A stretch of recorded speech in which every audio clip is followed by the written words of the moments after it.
revendication émergente bay laaj loolu mooy lan revendication émergente ba mu naan il ne faut pas qu'on pousse l'État à bout maanaam loolu si on nous pousse à bout nous ferons face. mais moom il a poussé l'État à bout quand il était secrétaire général. mais est-ce que tey boo déggee loolu muy jógee ci gémmiñu premier ministre tey tiitaange. ancien syndicaliste. il avait poussé l'État du Sénégal à bout pour que fonds commun yi mu am une disparité ci ni ñu koy fayee parce que fonds commun nag avant combat boobu da am moom dong ñoom ñëpp ñoo tollale woon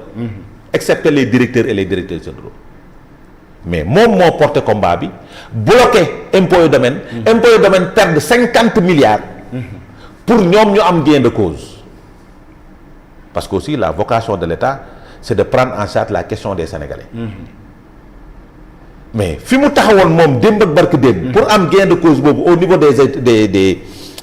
impôts et domaines foofu la syndicalistes yi taxaw tey pour am gain de cause par rapport aux impositions et aux autres doléances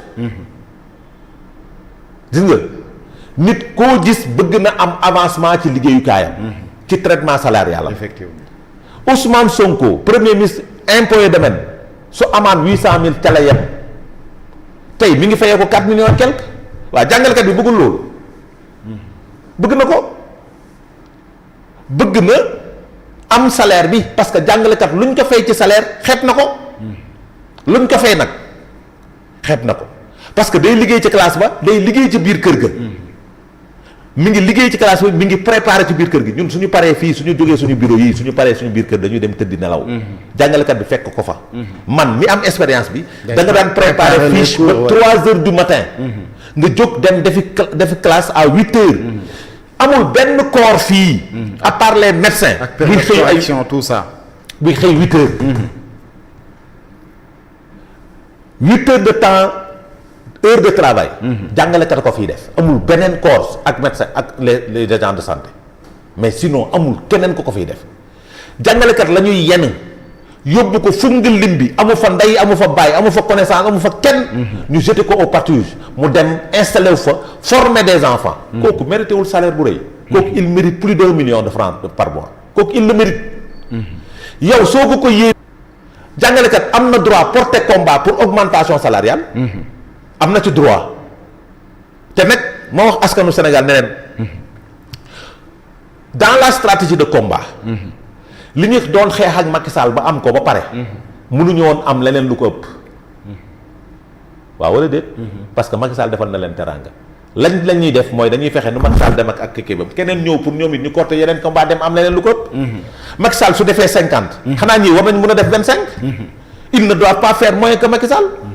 surtout que yow nga nekkoon syndicaliste surtout que yow moom li mu grève yëpp est-ce que dagg nañ salaire am mais est-ce que tey maanaam bu ñu nekkee ci réew goo xamante ne ñu ko jiite nee nañ réew mi amul xaalis nee nañ amuñu benn fonds même le président wax na ne amuñu xaalis sax bu ñuy distribuer parce que xamal na leen ne réew mi aussi tamit nekkul réewu 200 000 enseignants rek wala 200 000 étudiants mais est-ce que aujourd'hui jotul quand même que les enseignants aussi am beneen réflexion boo am ne dina am beneen façon bu ñuy xeexee bu dul grève bañ a dem classe. xam nga état moo am devoir xale yi dem jàngi sooy xool patriote jàngalekat la benn moyen de lutte la ñu am mooy débrayage dem en grève amuñu beneen moyen de lutte parce que nag soo fi takkee brassard rouge kenn du la déglu tant que yaa ngi def ay cours kenn du la déglu tant que yaa ngi bàyyi examen yi di dox kenn du la déglu xam nga kañ lañ lay déglu mooy xale yi toog jàngiw ñu ci lañ lay mën a toog un état doit négocier maintenant jàmbaar xam nga lu neex lu grave mais on a un syndicaliste dans le pouvoir qui fait partie son syndicat fait partie du G7 mooy le directeur général d'Ambodj. Un ancien syndicaliste. C'est un ancien syndicaliste. On l'entend pas sur le dossier des enseignants. Et pourtant ba muy nekk opposition ce sont les enseignants qui l'ont porté ba dugal syndicat am au niveau du G7 muy toog table de négociation ces enseignants là yi nga xam ne ñoo porté woon Dame Mbodj et beaucoup de gens tey gisuñu Dame Mbodj sur ce combat là il est aphone noppi ci te lu mu am ci àdduna jàngalekat yi ñoo ko jox fu mu toog tey en tant que directeur général jàngalekat yi moo tax parce que les enseignants ont porté son combat ça c'est Dame Mbodj Ousmane Sonko idem wax naa la fii soo demee ci Assemblée nationale sur les 130 députés 30 députés du PASTEF 34 sont du PASTEF sont des enseignants 34 parce que Assemblée nationale 35 députés moo fa am 35 députés enseignants ñoo fa am mais 34 yi ay jàngalekat lañ ñu bokk waaw ma baaxee la Dame Mbodj li mu daan wax jàngalekat yi nag bu leen ci boole waa léegi nag xanaa ñun bokkuñ ci réew mi ñun jàngalekat yi na ko lawal ba mu yegsi ci ñun bu bëggee jàmm su ko deful yéen da ngeen yem au même pied d'égalité ginnaaw ci grève bi tey duñ ci dellu ginnaaw ëllëg en tout cas daal provocation bii yoon dañuy tax xeex moom te gis nañ lim def mooy dem dagg salaire ul professeurs yi nekk Matam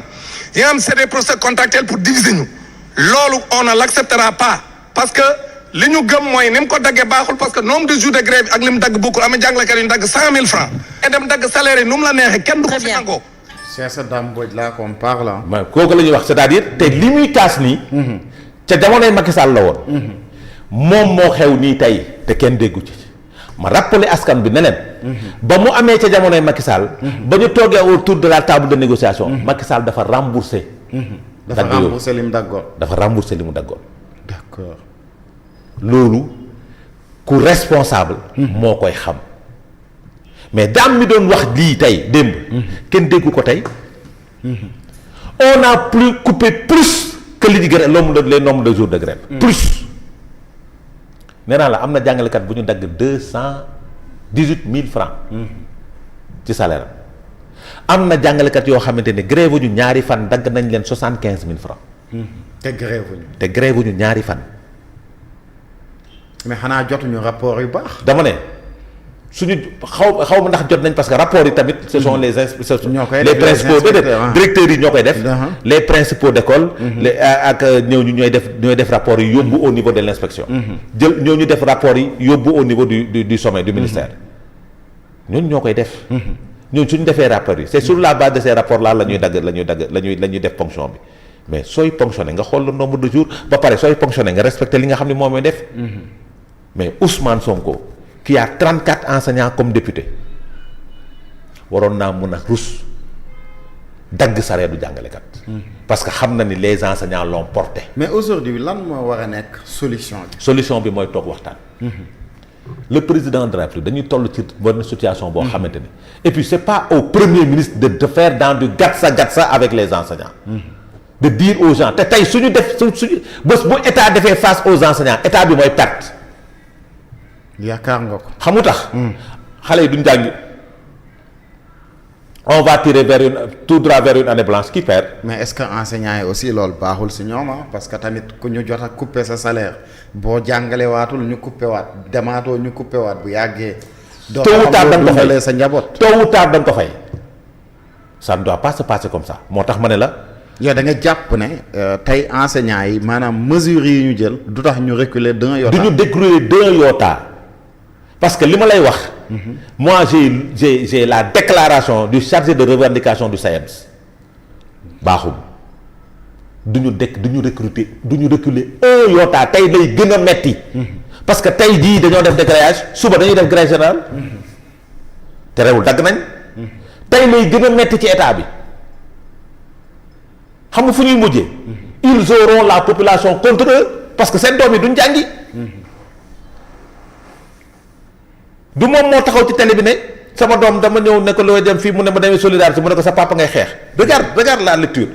yow sa papa ngay xeex donc ça veut dire que ñii di grève moom la ñuy xeex loolu la jàpp. waaw bon analyse simple la. dafa simple quoi c'est-à-dire kon syndicalistes yi Ousmane Sonko dafa jàpp ni syndicalistes yi état la ñuy xeex. c'est pas ça kon moom ba muy grève moom état la doon xeex.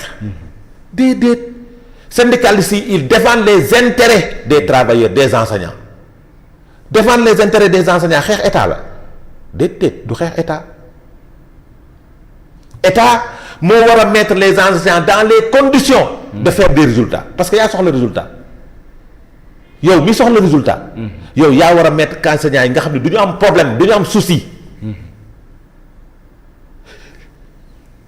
indemnité de correction dañ ne woon dañ koy dugal ci dañ koy virer ci salaire yi. dugg na wala duggul am na ñu duggalewul. léegi da ngay wër ñu lay rangloo enseignant bi war na mën a weesu loolu te ñi nga xam ne ñoom lañ fi wuutu. waaye am nañ fu ñu yóbboon standard de vie aux enseignants waaye fexeel ba bu leen def yi point. maintenant nag li ñu tiitloo. Dans un des communiqués du conseil des ministres le président nous avait parlé de polissage de la masse salariale. polissage nag tubaab la. nag lu mu bëgg a wax foofu ci polissage. réduire la masse salariale revoir ko mu xoolaat ko mu baax. ban corps moo ëpp ci fonctionnaire yi c'est le corps enseignant. la masse salariale bi nga xam ne day fay enseignant bi c'est une masse salariale énorme. sooy polisser foofu fan ngay polisser du foofu. da ngeen jort ne fa lay tàmbale. moom laa jort. te est-ce que du moom la commencé nii sax parce que on nous dit que indemnité enseignants yi duñ def recherche. c'est pas vrai. ku wax loolu. am na ñu koy wax c'est parce que xamuñu luy jàngalekat. indemnité de recherche bi nga xam ne nit ñi dañ koo xeex. ba Macky Sall dugal ko Abdoulaye Wade dugal ko. ci les acquis sax kenn c'est nos acquis salaire acquis la soo ko yokkul doo ko wàññi négocier sauf les acquis quand même sauf les acquis. loolu mooy dëgg soo ko yokkul doo ko wàññi. mais malheureusement ce pouvoir là dañuy nekk di violer unilatéralement les droits des travailleurs. mais est-ce que du gouvernement bi dafa pauvre. comme déedéet gouvernement bi dafa amul pexe. un gouvernement ne est-ce que xam nga ni un pays ne tombe pas en faillite. ah bon. déedéet